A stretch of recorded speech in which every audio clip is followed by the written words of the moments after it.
So what I would want to say to young leaders today is this.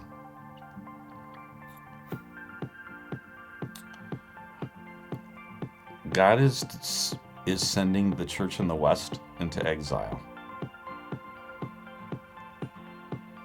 to save us from the consumerism and the selfishness and the narcissism of our culture.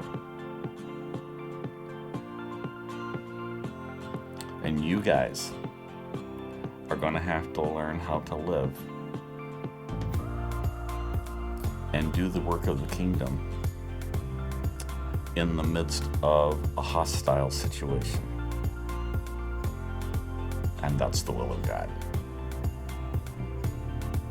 And what you might not understand is that's a privilege, not a burden.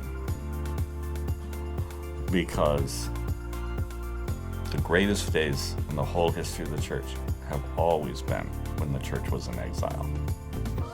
And the worst days have always been when the church is in bed with the culture and the government. But it's a different game.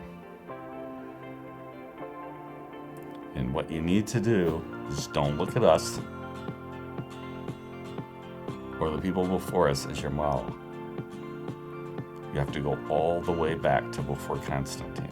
You have to look at the age of the martyrs. Either that or go to the third world where they still have martyrs. But you got to look to them for your models.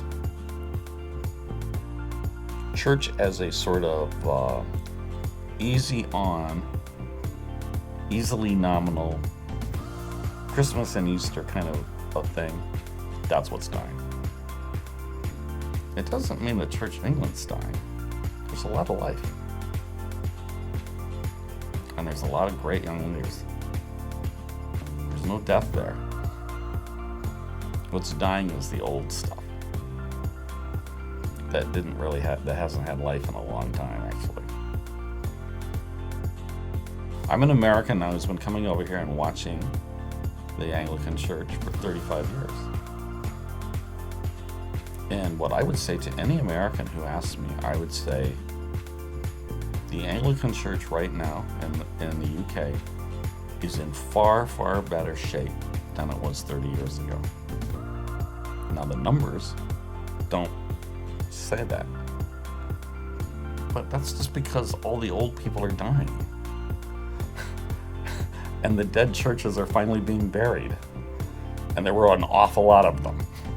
So, but at the same time, there's a lot of growth happening that's not seen in the overall numbers. Actually, and a lot of vitality.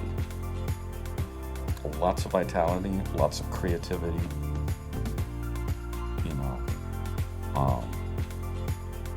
A lot of really committed and passionate and creative young people who are stepping up to the plate.